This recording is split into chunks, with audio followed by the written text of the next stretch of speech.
नमस्कार। इस खास कार्यक्रम में आपका स्वागत है। मैं हूं आरफा खानम शेरवानी। आपने कुछ ही घंटों पहले ये रिव्यू देखा जो धुरंधर फिल्म का रिव्यू मैंने किया और मैंने आपको बताया कि मुझे कितनी तकलीफ चिंता हुई इस तरह की हिंसा को देखते हुए, जिससे हमारे समाज पर एक बुरा असर पड़ेगा। एक बहुत ही अग्रेसिव समाज जो बनाने की कोशिश हो रही है हमारी राजनीति के जरिए, कहीं ना कहीं फिल्में भी उसमें मदद कर रही हैं। इस रिव्यू के बाद जिस तरह का हमला सोशल मीडिया पर मेरे ऊपर किया जा रहा है, मेरे जैसे उन लोगों पे किया जा रहा है जिन लोगों को ये फिल्म पसंद नहीं आई और बाकायदा प्रोफेशनल फिल्म क्रिटिक्स हैं। मैं तो एक राजनीतिक पत्रकार हूं, मैं तो एक पॉलिटिकल जर्नलिस्ट हूं, लेकिन मेरे अलावा उन लोगों पर भी हमलावर हो रहे हैं वो लोग जो तथाकथित भाजपा के आईटी सेल के लोग हैं। अब यहां मैं लगभग कन्विंस्ड हो चुकी हूं कि ये फिल्म धुरंधर ये कोई मासूम फिल्म नहीं है, बल्कि सीधे तौर पर ये भाजपा और आरएसएस का जो एक कल्चरल प्रोजेक्ट है, जो एक सांस्कृतिक प्रोजेक्ट है, भारत को एक बहुसंख्यकवादी एक ऐसे राज्य के तौर पे तब्दील करना जहां सिर्फ एक समुदाय उसको तमाम तरह की, मैं कहूंगी, अधिकार होंगे और बाकी लोग एक दोयम दर्जे के नागरिक की तरह जिएंगे। धीरे धीरे भारत को उस तरह के समाज में तब्दील करने की जो एक कोशिश है, उसके एक सांस्कृतिक एक कल्चरल प्रोजेक्ट के तौर पे मैं देख रही हूँ। और ये बात मैं आपको अगले जो 2-3 उदाहरण दूंगी उससे इस बात को साबित करूंगी कि क्या, बताइए, आज भारत में, आज 2025 के भारत में अगर आप कोई फिल्म देखने जाते हैं, और ये सिर्फ अगर एक फिल्म ही है, मैं फिर से ये कह रही हूं, अगर ये सिर्फ एक फिल्म ही है, तो इस फिल्म के देखने और देखने के बाद इस फिल्म को नापसंद करने और इस नापसंदीदगी को पब्लिकली जाहिर करना क्या कोई जुर्म हो गया है? क्या इसकी सजा मिलनी चाहिए या इस तरह से हरासमेंट होना चाहिए, लोगों को परेशान किया जाना चाहिए? मैंने आपको बताया कि मेरे इस रिव्यू के बाद और इसके अलावा इंडिया टुडे पे भी मैंने अपने कमेंट्स रखे थे, उन्होंने मुझे बुलाया और मैंने अपनी बात रखी, जो भी कुछ मैं इस फिल्म के बारे में महसूस करती हूँ। उसके बाद से जिस तरह की ट्रोलिंग मेरे जैसे लोगों की हो रही है और उन लोगों की हो रही है जो लोग प्रोफेशनल फिल्म क्रिटिक्स हैं, मैं यहाँ रिकॉर्ड पे रखना चाहती हूँ कि मैंने सुबह से लेकर अब तक कम से कम 5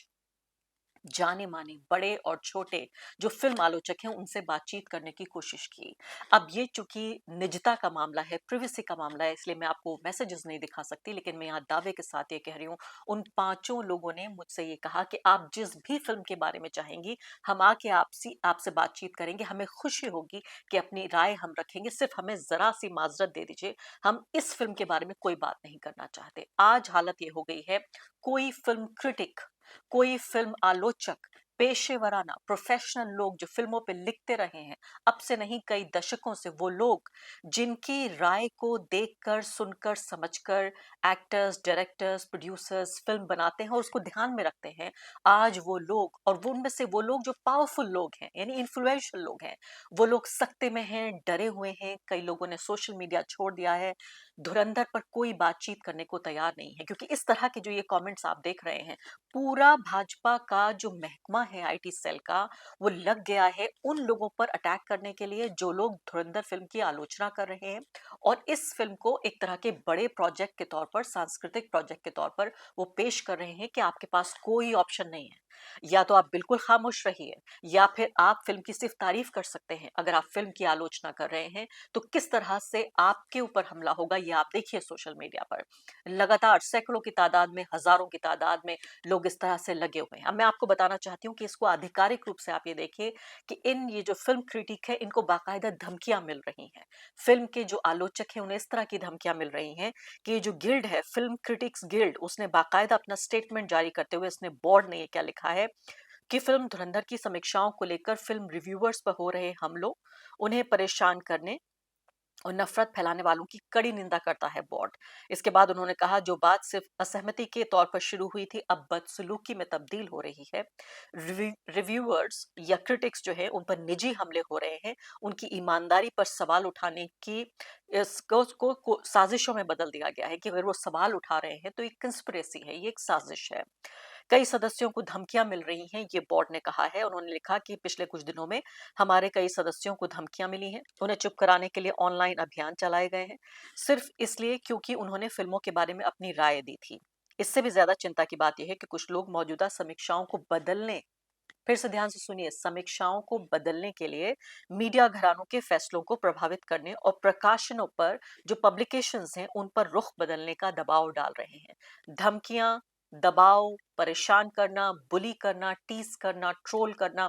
सारी चीज़ें हो रही हैं उन लोगों के खिलाफ जो लोग इस फ़िल्म की आलोचना कर रहे हैं। और एक हास्यास्पद बात मैंने और सुनी, कुछ लोग जिनको ये फ़िल्म पसंद भी नहीं थी, वो कह रहे थे कि भई देखिए आरफा जी,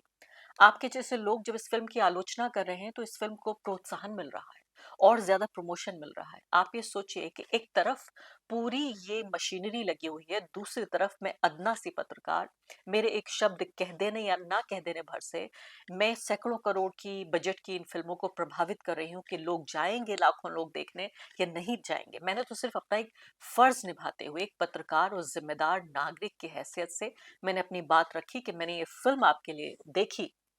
ताकि आपको ना देखना पड़े। और ये फ़िल्म मैं आपको बता रही हूँ कि हिंसा से भरी हुई है। ये महिला विरोधी, मुस्लिम विरोधी फ़िल्म है और राष्ट्रवाद की बहुत ही संकरी और ओछी परिभाषा हमारे सामने रखती है। हमारा देश इससे कहीं ज़्यादा बड़ा है, हमारी सभ्यता इससे कहीं ज़्यादा महान है।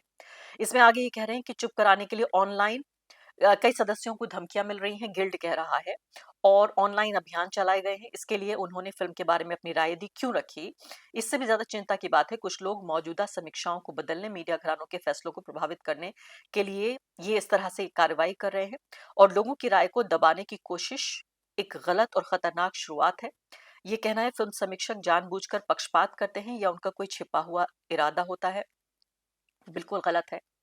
फिल्म समीक्षक बस अपना काम कर रहे हैं, उन्हें डराया धमकाया नहीं जा सकता। रिव्यू का मतलब ये नहीं होता कि सोशल मीडिया पर दी गई एक छोटी सी राय हो या हमेशा फिल्म के प्रचार का ही हिस्सा बना रहे। यही चाहते हैं कि अगर आप फिल्म का प्रचार कर रहे हैं तो बहुत खुशी की बात है, आप कर सकते हैं। लेकिन अगर आपको फिल्म पसंद नहीं आई और अगर आप अपनी राय पब्लिकली रख रहे हैं, तो आपको तैयार होना पड़ेगा इन हमलों के लिए। हमें अपनी साथियों की सुरक्षा की चिंता है, किसी को भी नौकरी करने के लिए बदनाम नहीं करना चाहिए। हम जनता इंडस्ट्री से ये कहना चाहते हैं कि फिल्म पसंद या नापसंद करना आपका अधिकार है, पर समीक्षकों पर दबाव डालना गलत है। मुझे लगता है ये अप्रत्याशित है अपने आप में कि एक फिल्म को लेकर ध्रुवीकरण की स्थिति ये पैदा हो गई है कि सीधे तौर पर वो लोग जो पसंद नहीं कर रहे हैं और ये बात अपनी राय अब नहीं रख सकते। अगर इन प्रोफेशनल क्रिटिक्स को, रिव्यूअर्स को परेशान किया जा सकता है, तो आप आम लोगों के बारे में सोचिए। और बिल्कुल आखिरी बात कि कब खत्म होगा बॉलीवुड का इस तरह की फिल्मों का पूरे तरीके से जो मुस्लिम समुदाय है उससे ऑब्सेस नजर आते हैं, पूरे तरीके से ऑब्सेस्ड, कि अगर या तो उनको खलनायकों की तरह दिखाना है या उनके रहन सहन और तमाम तरह का जो उनकी जिंदगी जीने का तरीका है उसको अंग्रेजी में एक शब्द होता है एग्जोटिसाइज करना, यानी एक तरह से एलियन बताना, एक बाहर का कल्चर बताना जो कि मेन स्ट्रीम का हिस्सा नहीं है, मुख्य धारा का हिस्सा नहीं है। इस फ़िल्म के बारे में मैं रिव्यू आपको दे चुकी हूँ, लेकिन अब मैं आपको ये बता रही हूँ कि ये काम भी भारत में अभी खतरों से परे नहीं है।